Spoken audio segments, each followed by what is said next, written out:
meeting to order. And Pat, would you take a roll call, please? Yes, I will. Albertine Allen, Sojourner Atwater, Dennis Carroll, Present. Marty Corley, Bonnie Dimke, here. Diana Gore, Here. Melody Haynes, Judy Lang, present. Nancy Moldenauer, Here.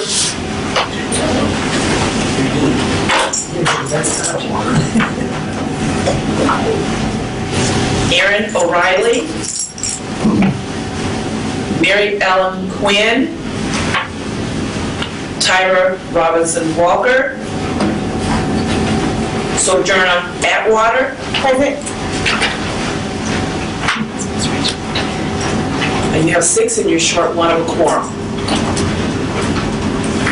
Okay, so the way it stands, we can proceed with an informational meeting, but we will not be able to take any votes until one of our additional commissioners will show up.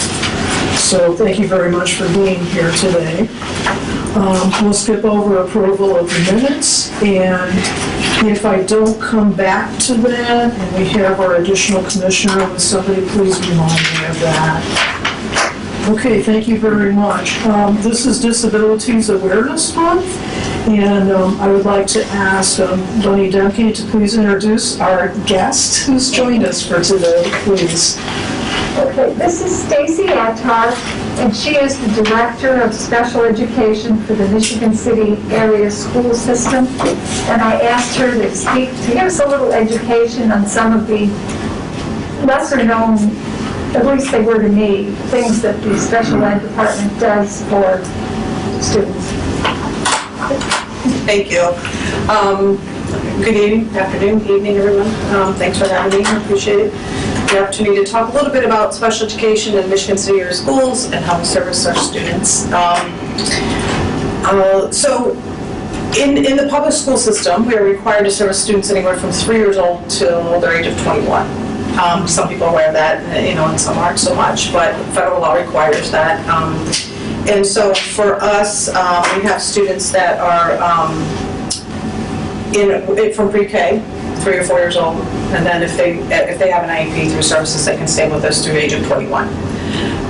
One of our requirements is what's the child find law, and so that we are obligated to, when a child find, if we're aware of a child in the community that is not getting service, we're obligated to provide, offer services, and if we evaluate, recommend. So it starts at 3 years old. There is a First Steps program that's run from birth to 3 years old, and so if a child is already in First Steps, that's run through the state. They will contact us and say, hey, we have a student, if the parents would like to transfer over, and we do a process of evaluation. But sometimes students haven't been through that program and they come to us when they're 3 and 4 years old. So we have kids who come in just by walk-in or other, and whichever way they come to us, we do an evaluation to the school system. The school system has 13 eligibility areas that we are obligated to stick to, I guess, for lack of a better word, for eligibility. If you have a disability or a medical need, unrelated medical diagnosis from a doctor, doesn't necessarily mean you get services in the school system. We have a whole different parameter. It's called Article 7 that we use. So we evaluate students. We have a full team of school psychologists, occupational therapists, physical therapists, speech language pathologists, and we have an educational diagnostician that also supports us. And there's a process that the children are evaluated. They can be referred by anyone really, but usually it's a parent and or through the school. If you see, this child is struggling in any area of eligibility, then, there's a process that they go through the school to try to intervene and offer them some support before they are referred for special education. Once they're referred, they go through the evaluation process, depending on which area involves different evaluators. And if they are found eligible, that's made through a case conference committee decision. The people who are evaluating with the parent, and we make a decision. If they're found eligible, we write an IEP, which is an individualized education plan. And those plans are very individual per child, and they drive what services we offer the student. We have anything from, we offer students to homebound services all the way to full regular day school programming. So we have some students that are able to physically come to school, but we offer services in their home to them, and that can vary. Sometimes they're there because of significant medical needs, or whatever the reason is. We have staff that will go to the home and service the child. We have students that come to school, if they can only come to school a couple days a week. Sometimes they come half day week, half day, every day week, variations, depends on the child. And then they can even, there are times when we can often place students in day programs or residential programs as well through the school system. Within those programs, we have, we have a pre-K program. We have 3 of those at our schools, one at Knapp, one at Springfield, that is just reopening, and one at Pine. Children who are 3 and 4 years old, they qualify to go in that program. And once they're in kindergarten, then again, there's another level of variation of programs. We have separate programs for students with significant behavior needs. They're all in our regular schools, but they're typically a separate class. We have a separate class for students who are on goals program, and they are students that struggle much more academically and may not be able to handle the general curriculum, so they are serviced in those separate classes as well. But then we also have a whole range of students in the general population that have IEPs that get a variety of services. Most cases, we do a lot of co-teaching in our district, so we have a special educator that collaborates with a general education teacher and plan to meet the students' goals, accommodate the work, differentiate the work to their level. And so they're met in their classroom. Sometimes the students need a little extra or something a little different, that they'll pull them out for small group activities and maybe a half an hour a day. So again, it varies on the child and what their needs are. But we have those services available from 3 all the way through 21, those different levels of services.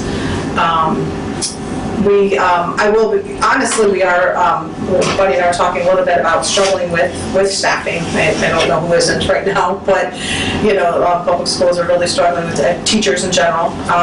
As I was telling Buddy a little bit, that our ideal services sometimes have to change a little bit because we don't have a teacher, So students get services, they get something that we think works well for them, but, not always what we would ideally like to be able to offer above and beyond. And so that is a challenge. Staffing is a challenge. Some of the things we run internally that are help to support our students, we have a team called the Connections Team. And it focuses on students with sensory and communication issues. Tend to be a lot of students that would fall on the autism spectrum, but sometimes not. And it's a team of our educators, including like the speech, OT, PT, and our psychologists that all work together to help with students that might be in general education classes and or other programs, and help support them in their learning. They might need different modifications for sensory issues. They might need different techniques or assistive technology for communication. One thing I'm going to share, you might have seen this, but I would like to share this with you. We're excited about this because we recently, a couple years ago, we got a grant through IU. Okay, so this one, yeah. And we were given a robot. So he's about this big. I could have brought him, but okay. And it was in the newspaper, so I don't know if you've ever seen this. But his name is Milo, and we also have a couple others, one named Carter as well. And then we recently had applied for another grant and received 3 more. So these robots, they're about this big, and they are designed and research-based through a company called RoboKind, and it supports the students who have communication and language struggles. And they love engaging with this guy. And it's like, typically as a person, sometimes they're too intimidated, or if you've ever seen a child that's afraid to talk to you, that kind of thing. Well, this guy, they walk in the room and it's like nobody else is there. They just love to communicate with these robots. And it's just fascinating. The robots don't have that, we all have body language. We all have, if every day we might look tired, we look like we feel like talking to you. The robot never changes, right? He does facial expressions, he talks, he moves his arms, but it's consistent, and it's a great, great learning tool. So we're super excited that we were able to, we now have 4 of them. So they are in our programs with the children with the most significant communication needs, but any students can work with them. So I'm really excited. If you ever want to come see one, give me a call, we can let you visit. So we're excited about that.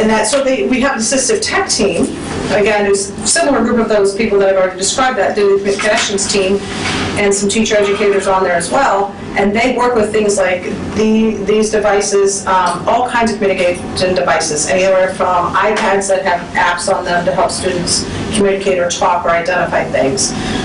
It could be software on their computers. All the students have a tablet or a laptop or a Chromebook in our district. And there are so many amazing technology tools. I'm sure we all use them all the time. But there are some very specific ones for students that struggle with communication, or just little tricks of writing, or for helping you read, read the page to you. So our assistive technology team works on addressing those skills for kids who need more than what the average student gets. And there's an organization called Patents throughout the state that's free to the school systems, where we can trial equipment with them. So we work closely with them. And that's been a great tool, especially with all the COVID time and online learning. So it's been wonderful to have all those resources. We do have a student, when we were talking about the homebound instruction, we do have a student who uses a different type of robot. It's called a Telepresence Robot. And I don't know if everybody ever watched the TV show Sheldon, and he had that robot device with a computer, his face is on the top of it. Well, this is almost exactly what that is. It's called a Vigo. And so from the home, with a paraprofessional in the home with this child, this robot Vigo will travel around the building with the class and participate, and then the communication can happen through the screen with the child and the family and whoever's there. So it's been an awesome tool for that, so that child is unable to attend school. So lots of great assistive technology things happening. I know I have, while I'm talking about pre-K, I do, and you may have seen some of this as well. So this, I'm going to share this with you. It's our time of year for our, kind of kindergarten roundup. So I'll share that just to promote that a little bit. And if you know anybody, we try to get those little ones in early on. And I'm here too with the pre-K information. We do partner with, not specifically special education, but we do partner with the YMCA. And they have 2 pre-K programs in our buildings, one at Pine and one Springfield. And they offer services to any student or child in the district that wants services. You don't have to qualify for that. So that's just pre-K programming. So I feel like I'm throwing out a lot of information very quickly. Does anybody have any questions in general, or anything that elaborate, or anything else you think of?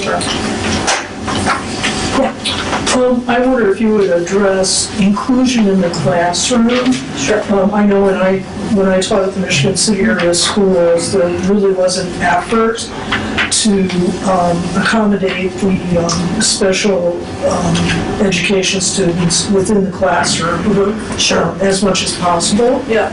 So a couple pieces of that. The students that we have who are working on the general curriculum that are out, we have changed our model significantly. I don't know what point we're there from. It used to be kind of all more what we call pull-out or resource to all teaching K to 12. Okay. Now, part of the struggle though is if we don't have enough staff, that's hard, because you have to spread out. You can't have one teacher covering 6th grade levels at a K to 6 elementary as one special educator. So we have many positions. Our district's been very fortunate to be able to have the positions, but we don't always have them all filled and or fully licensed educators. So, but that is the model we're doing. So they don't come out of like the reading and the math subject. They're included for the core subjects. So that's been very exciting for us, because the model of research has showed that they learn the best in that. But we've also, the children who are in separate classes, we also are including them more and more throughout the day. Recess, breakfast, lunch, all the activities they're able to manage that work for them. And then sometimes they go in for some of the smaller, like they'll be there for lessons and activities as well in the classroom, and as much as they can participate for the separate classes. But we have shifted that a little bit. Yeah. I have a question. Sure. Have you found, through your career as a special education teacher, that the increase of a child's exposure to technology, cell phones and iPads and things of that nature, has kind of delayed their speech or their ability to communicate? Well, I probably should start saying this. I've been going to think of it in education like 30, 31 years, so I'm going to stop counting at some point. But I can't say there's any really strong research showing that's delayed their language. Okay. I would say it's changed their ability to focus on certain things. Okay. Their time frame, you know, like it's harder for them to not have something in front of them and just be okay with that, like have a device right there.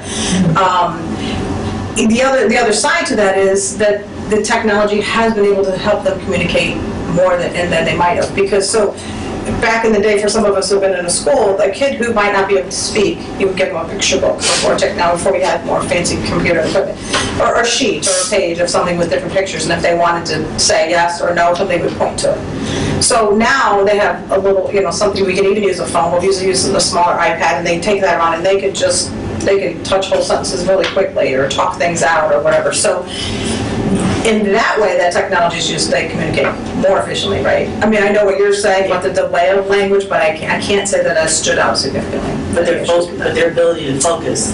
Yeah, definitely, because it's just so used to that constant change of, you know, the screen doesn't stay still very long, right, when you're doing something. So, yeah, definitely been a challenge.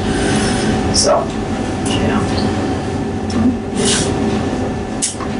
This would be an access issue, so if a parent, a grandparent, or guardian felt that their child may need services from your department, how would they go about obtaining those services? Yep, great question. So they can do it in a variety of ways. They can always call up our office of special education. They just call the administration building. They know how to find us.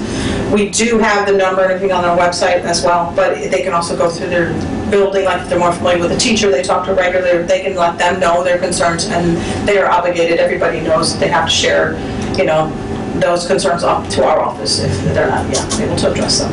So question. And we do some advertising in doctors' offices and in the library. I don't know, like some of these things like out here, I don't know if we put the pre-K ones out here, but we have those out in the community so people know that there's resources in the school system for that if they have been where we try to advertise that way too. But yeah.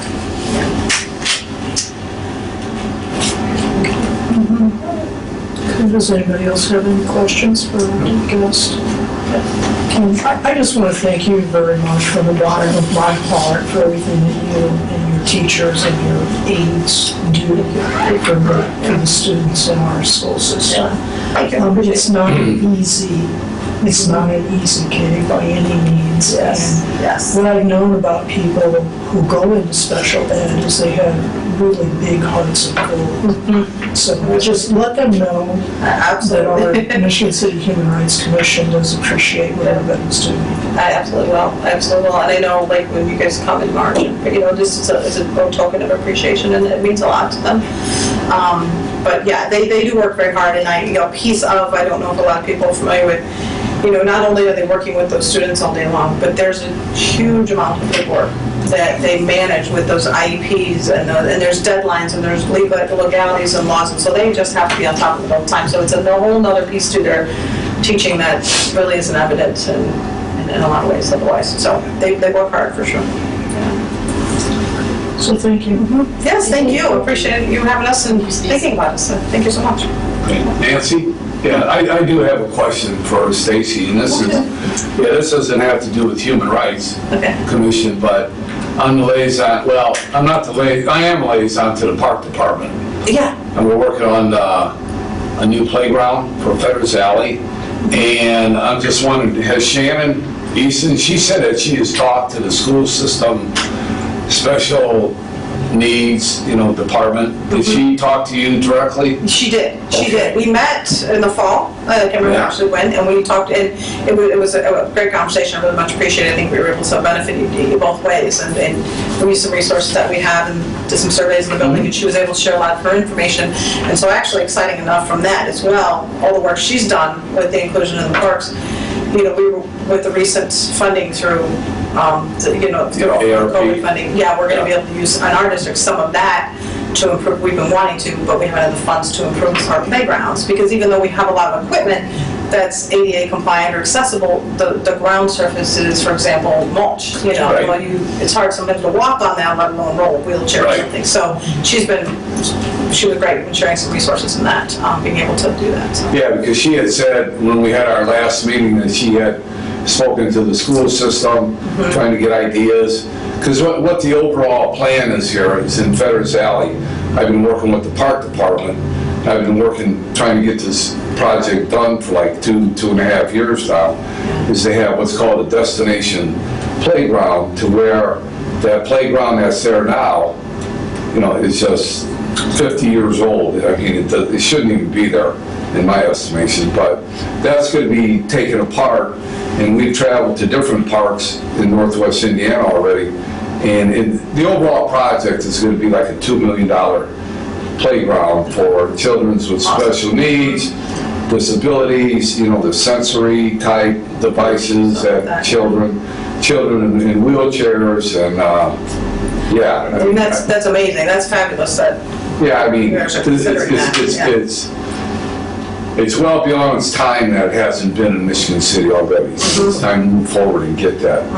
So Yeah. hopefully we'll have all the funding wrapped up with that, that's awesome. I don't know, within a couple months. And Yeah. then it takes a while to get this thing designed and all that, and then next year in the spring we'll start building it. Yeah, that's very exciting, Yeah. That's great, that's awesome. Thank you. So, Thank you, Doug, for your hard work on that. Absolutely, that's I know great, you've yeah. been speaking about that for years, so thank you. yeah. I mean, one thing that really breaks my heart is to see a disabled child not being able to participate with other children. I mean, Yes. come on, you know. Yeah, it's just one Yeah, more it is. barrier, it's a Yeah. simple thing, people just don't think about, Right. if they get to the park, well, then they just stop right there and watch everybody play, yeah, Right. yeah. Okay, well, I just want to share Okay, that yeah. with you, yeah. That's great, See yeah. Shannon got And I know it. she did, absolutely, and then I gathered some information too from our OTs and our PTs and the staff, and some suggestions with that, and share that with her, so that's great. Okay, thanks, Stacy. Yes, and thank you. Okay. Bunny, did you want to say anything more about disability awareness, or did you want to move on to the financial report? Well, maybe I just make a mention that I arranged for, I wanted to thank the staff, the special needs staff, and I was going to solicit funds for it, but I got Domino's is donating 20 pizzas for their March staff meeting. And the human rights, again, I have some money coming free. We're going to get cupcakes as a thank you at their March 23rd staff meeting. And it's on behalf of the Human Rights Commission. And that's So, yeah, great, I appreciate that. Good job. Yeah, they will appreciate that, it's a absolutely. start. Thank you so much, Bunny. You've been doing really well. And then I also, the money isn't in hand yet, but I believe I have a donation fund that will fund a wagon and 2 special seats for the pre-K program for transporting the kids around within the school, right? Yes, yeah. Yep. But, until you have the check in your hand, I hate to say it. But anyway, I'm working on it. Yeah, that'd be great. Bunny, you're doing an outstanding It's nothing, it's just phone calls and, But you're doing it, it means You're something. doing it, yeah. So thank you for initiating so many things no, thank you. this past month. actually. Yeah. Thank you. Yeah. Okay, we'll move on to the finance report, and I did notice you do have information in your packet there, so if you want to get that out, that would be great. Anything to say or? Thank you. Appreciate it. Thank you for asking. Thank you. Thank you, nice meeting you. Please feel free to reach out if you have any questions anytime. Okay. Thank you. Yes, the ending balance, the beginning balance in February was $1,455.29. And within this month, there was a receipt of $700 from the Sip and Paint event and a disbursement to me for supplies for that event. And as you can see, the ending balance is $2,080.83. So, that's it. That's phenomenal, because actually now we've covered our high school scholarships for the seniors. Yeah. So Well, that's Aaron great. should be thanked for that $700, because we did not have enough people you wanted that much. He must have somehow, I think he did. He's our angel. Yes. yeah. Fiddlehead was very gracious, yes. Yes. He's our angel, so thank you, Aaron, for every word. He's in class until 9:30. Okay, awesome.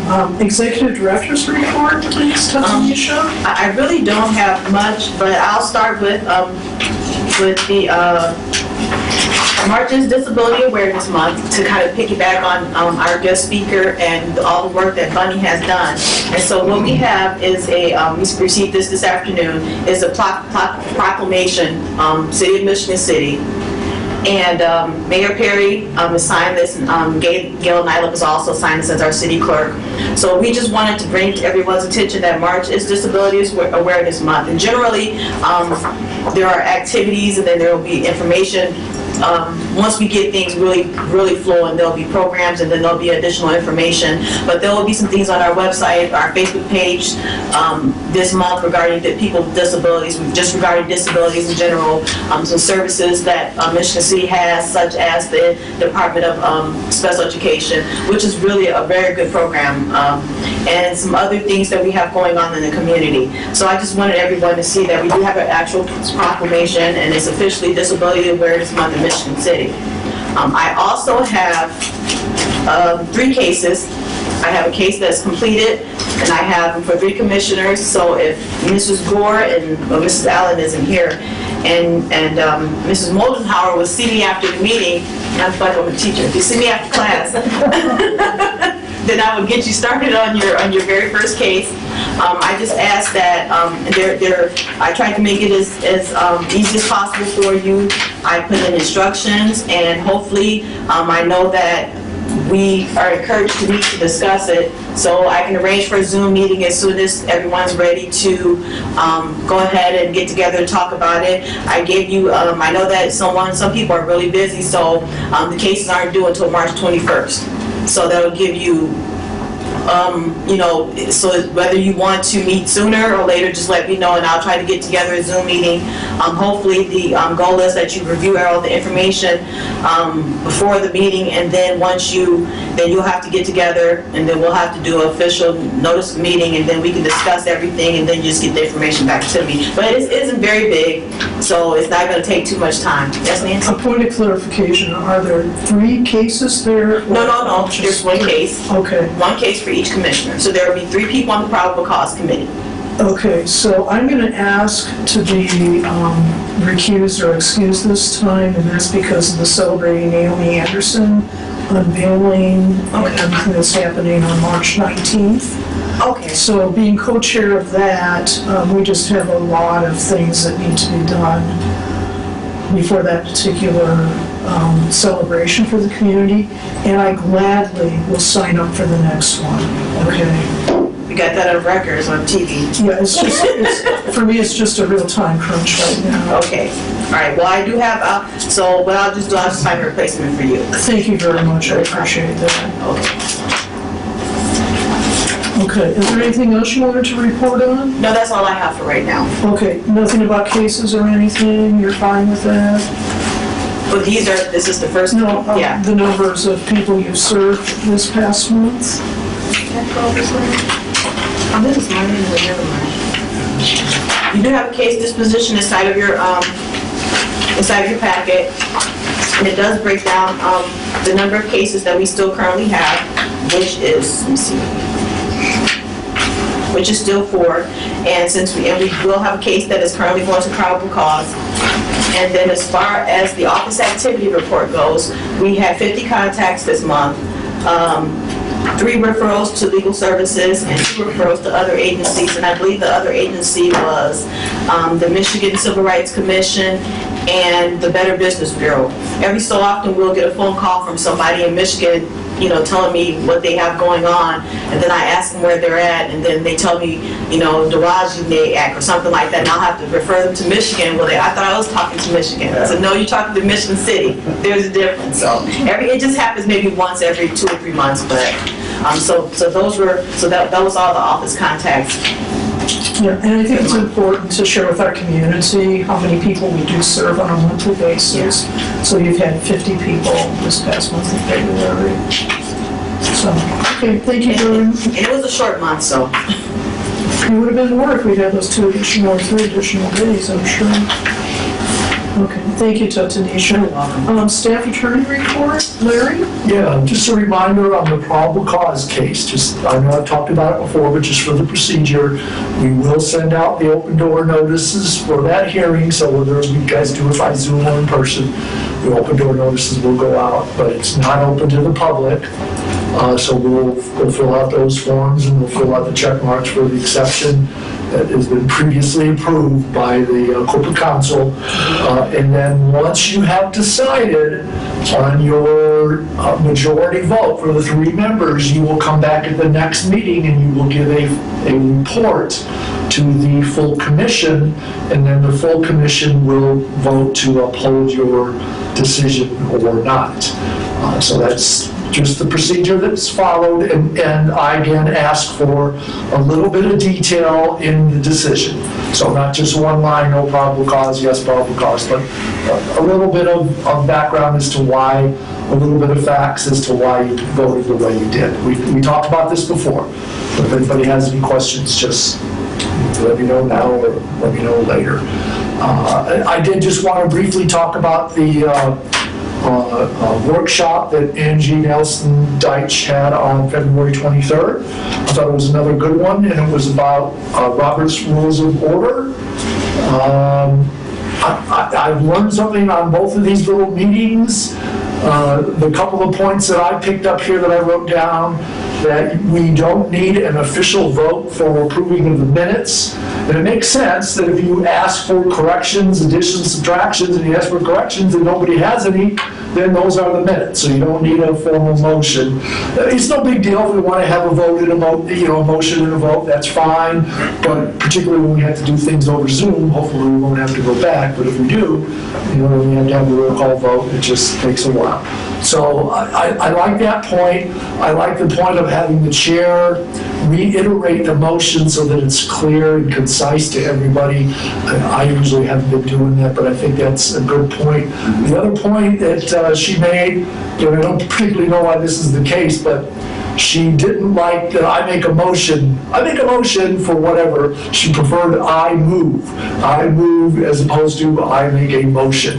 I don't think it's a big deal, and I don't know if I will ever remember to do that and not forget, but I did write it down. I move instead of you're not really making a motion, you're moving something. So I thought that was interesting. I think they're supposed to be online on the Michigan City Facebook page. I think it's supposed to be. So if you guys want to go back and look it up, we do not have another one scheduled, but she said maybe in May, I think, is what she said. So, and I don't know what the topic would be, but they've been good so far. They're only an hour, so they're pretty quick. And been doing them by Zoom, or you just go back and look at the video. And it's a good refresher course on Robert's Rules of Order. And I always carry my little copy. I never really have time to look at it, but I always carry the copy. There's a lot there. There's a lot of rules. It's just, a lot of the stuff. I don't think it's a real big deal, and I don't think, we have to worry about following it to the letter. We got to follow our bylaws to the letter. We got to follow the Indiana laws, the code to the letter. But Robert's rules, a little bit of fudging here and there. As long as we have civil meetings, which I pretty much think that we do, I think we're okay. So unless anybody has any questions on the probable cause or on anything else?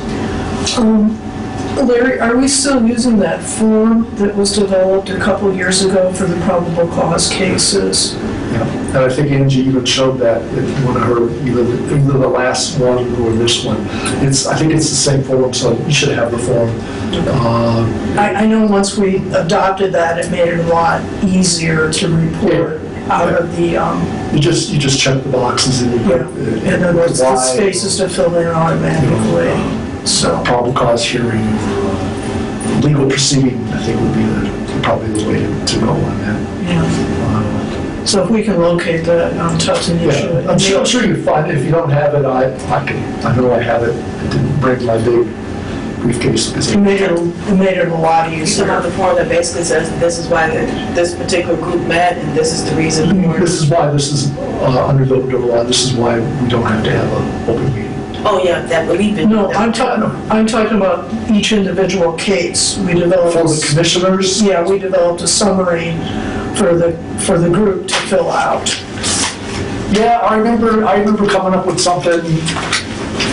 It was, again, yeah, if we don't have that, I'll look in my files to see. Yeah, sure. It was a real, it was more for when you come back and report to the full commission. I see. It was, if off the top of my head, it was the date that you met, who was there, what the, whether it was a 3-0, 2-1, whatever the decision was, the synopsis of how you Yes. ruled. So that's basically it. If there's anything else there, I don't remember, but yeah. Yeah. So we have that too. So that will be for, when you come back and report to the full board. Yeah, exactly. And that made what we were doing very consistent. Yep. And we made sure that we were following all of the points that need to be made also. Yeah, so we should maybe include that, in the future, we can include that in the packet. You can get that. And now we could send it out as an attachment to an email for the people that are involved in the cases this time. Yeah, if you don't have it, let me know. Okay. I'll check Okay, for it. Larry, thank you so very much. You always teach us something every single time, so. Committee reports, the executive committee, we tried to get together, but we couldn't come up with a common date. So I'm thinking probably the end of March for that. Tatanisha, it seems that I maybe saw a poll for that, a doodle poll, did I see something like that, or no? Yeah, I tried the regular email way, then I tried the doodle poll way, and it was just no one could get together. Nobody could get together at the same time, so we'll probably just have to keep trying until we can all get together at the same time. Thank you for your patience, and for your support also, I do appreciate it. Special Events Committee, Mary Ellen's not here. Scholarship Committee, Marty's not here. Fundraising Committee, Yes, Judy? the Give Back at Galveston is March 31st. So spread the word, please. Put it on your social media. Give Back Galveston Steakhouse, Thursday, March 31st, 4 to 8. And a percentage of whatever they bring in from us will come back to us. So it's a good deal. Last time we did pretty well. And it's only it's in dining in-house only. It's not on carry-outs. Yeah, Yes. how much you gonna give back? She's been 50%. giving us back 20%. Okay. I don't have it on here because I can't quote that exactly, but in the past, she has always given 20%. Okay, all right. And what's nice about that particular one, we don't need the coupon. No, she's You just need to tell the wait staff that Yeah. you're there for the Human Rights Commission. Right. Back. Yeah, because I asked her several times, "Are you sure we need a coupon?" She said, "No." She said, "Just tell your staff and they'll know." It's okay. Okay. We'll be there. Thank you very Well, much. yes, yeah. And you and Tatanisha have also been working on another fundraiser Yes. with Leeds Public House, is that? Yeah, I touched bases with Miss Smith, and there's one piece of information that I still have to get her. She asked us for some type of, if we had any special lettering or if we had any special Michigan City human rights thing. And I told her, no, all we have is the regular city seal, but I'm gonna try to get her something that kind of is more fun than just plain old Michigan City Human Rights Department with a big old seal in front of it. So, I mean, I like our picture of Indiana Shore, but I think I can come up with something just a little bit more fun. So I'm going to get her that, but she has all the other information, and I gave her the background of and the projects that we do and things like that. So once I get that to her, then I think that we're pretty much with the go-ahead with that. Right. And I did get a chance to come up with a flyer. I gave it to Judy. I just wanted her to see, what I came up with, then I'll probably put it on the Michigan City Human Rights Facebook page later on. But I just wanted to make sure that all the information on it was correct. Yes. Yeah. And you can download those and print those out also Yeah. and share them in different places. So So, maybe you could send it as an attachment to an email Yeah. and also. put it on your social media, put it on your Facebook page, or Instagram, or whatever, what have you. Yeah, once I make sure everything's perfect, and then I'll put it in JPEG and get it on social media and stuff like that.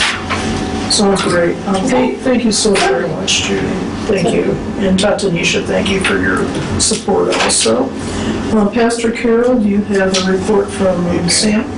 Yeah, I got a short report. Our last meeting was February, and we nominated our new chair, president, and vice president, and I believe secretary, and we had the treasurer, I think, already.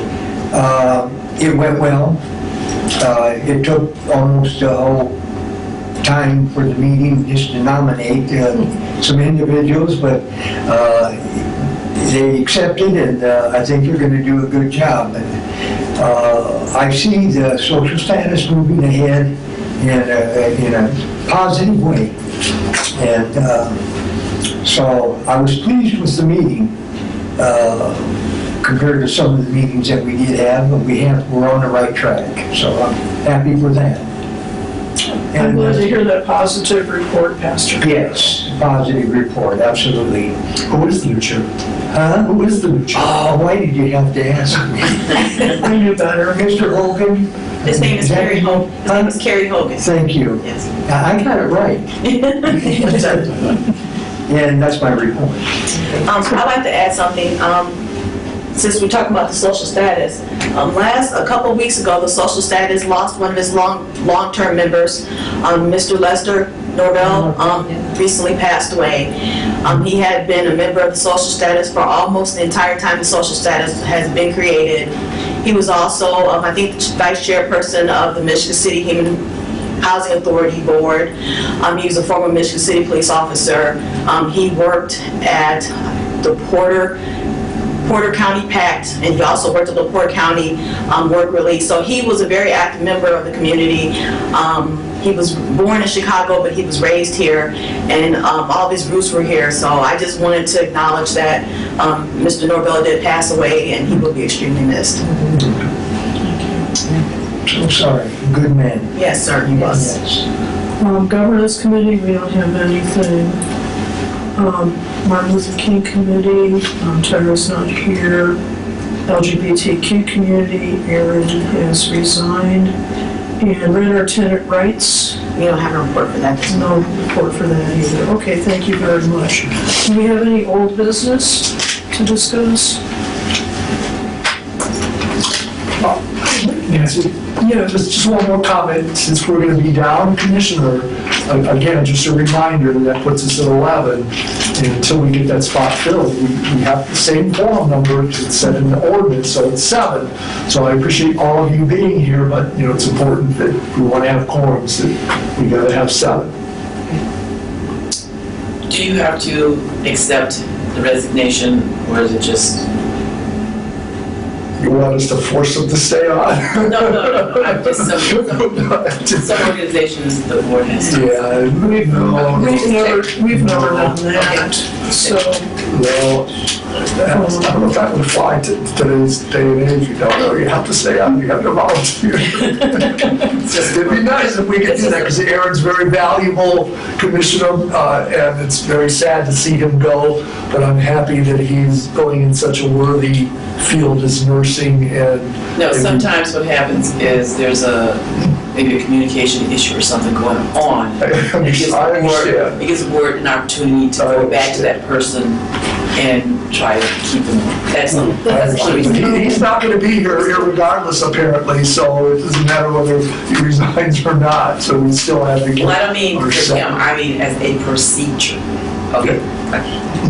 Yeah, for people that don't know, Aaron has entered a nursing training program, and it's very intense. Accelerated. It's accelerated, so he's extremely busy, and I'm very happy for him. I think he'll make a most excellent healthcare professional. He's a very caring individual with with a big heart. So, I do wish him well and thank him for the time that he did serve on the commission. And one thing we need to add for next time is he was one of the executive committee members. So we do have a vacancy there, so let's get that on the agenda for next month, okay? Good point. Okay, thank you. Old business, celebrating Naomi Anderson. Very exciting, Black History Month contest has been launched. And I don't know who noticed, but we got about 2/3 of the front page of the LaPorte County Herald Dispatch. So very nice front page article about our contest, complete with pictures. I know Tatanisha's been working very hard getting information out. We have posting on social media.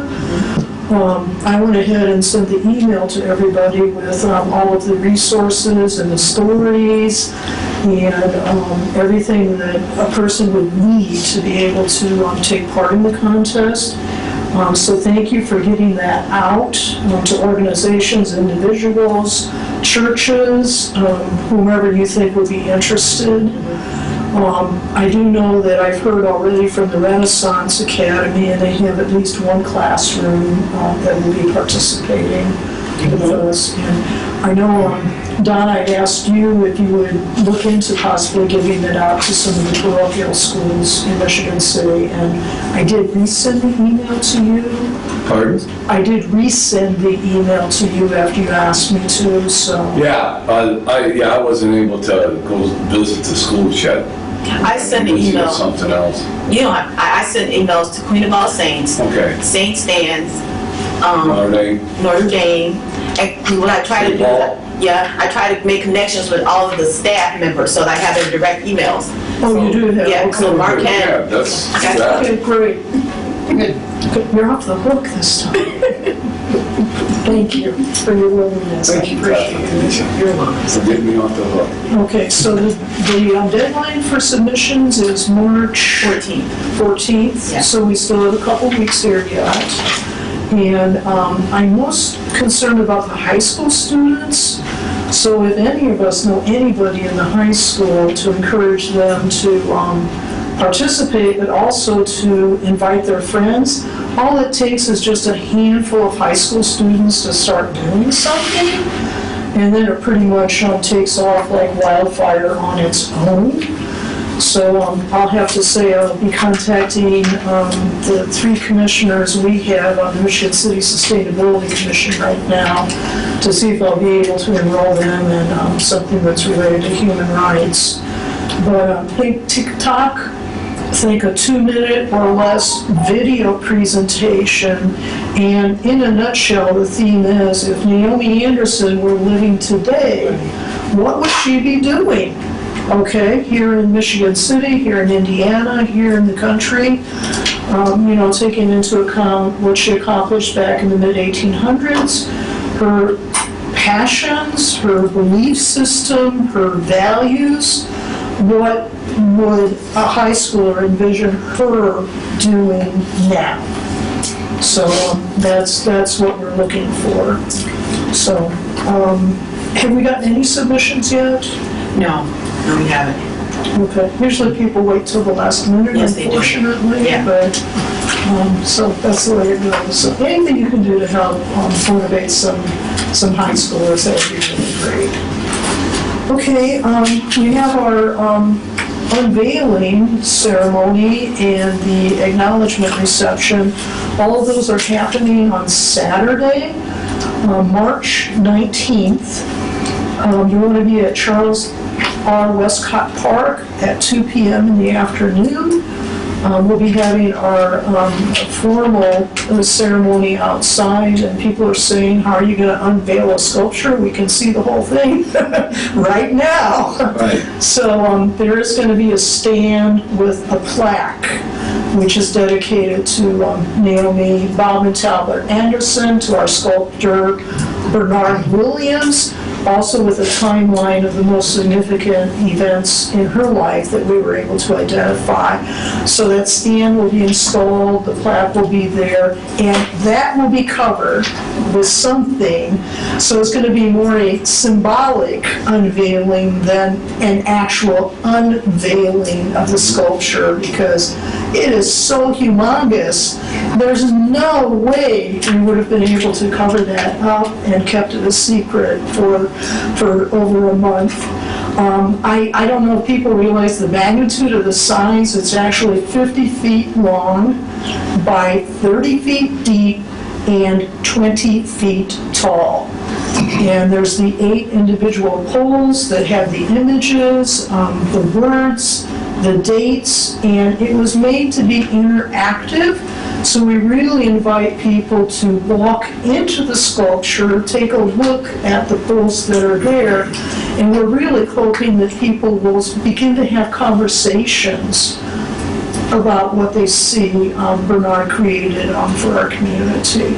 So this is very exciting. I don't know if you've noticed, but it doesn't seem to matter where you are on the north end of Michigan City, you can see this sculpture.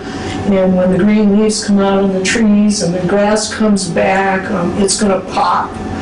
And I believe we really have a showstopper here. So, I just really want to thank the Celebrating Naomi Anderson project team, which has been working on this for 2 years now, and also the the Michigan City Main Street Association, who was the recipient of the grant from Indiana Humanities, and Oprah, the Office of Rural and Community Affairs, which made this whole project possible. And my sincere thanks to you, the Michigan City Human Rights Commission, who dedicated Black History Month and the Black History Month contest to Naomi Anderson. So just really, thank you so very much from the bottom of my heart that you came on as a partner and are helping spread the word about who this truly remarkable and unknown woman was. So, okay. Oh, best part, there's going to be an acknowledgement reception at the Lubesnik Center immediately following the sculpture unveiling, and everybody's invited to that also. So, look for an invitation in the mail also. Each of you is getting one. Okay, new business. Anybody have any new business? I don't have any new business, Nancy, but I do have a comment. Yeah. Okay. As far as Disability Month goes and trying to get the word out to the community, I have a suggestion that possibly Tanisha get a hold of Ron Miller at WFM, because we always have what's called the Community Focus program. It's a 15-minute program, I think, on either Friday morning or Monday mornings, whenever they come on. But anyway, he may, have you come on and speak about the Human Rights Commission and about, March being Disability Month. Okay. And get the word out there and talk about the fundraiser down at Galveston's, and yeah. Okay. Naomi Anderson Unveiling, kind of make it a combo presentation and get all that in 15 minutes, so. Thank you. Yeah, you're welcome. Good idea. Suggestion. That's a great suggestion. Thank you. Right back to the Valley every year. Yeah. Okay, now we're down to public comments. Yes. Do we have any public comments? I'm glad to be back in person so that I can see everybody's faces clearer. That's nice. You all look beautiful. Thank you, Pastor Carey. You too. Okay, any other public comments? Okay, let's call for public comments. Okay, I would like to call for adjournment. Would somebody make a motion? to adjourn? We don't need a vote, we don't have a Oh, quorum. come on, that's my fun. That's my fun. Don't take my fun away from me. Okay, our meeting is officially ending at 5:29. So thank you all very much. Oh, yeah,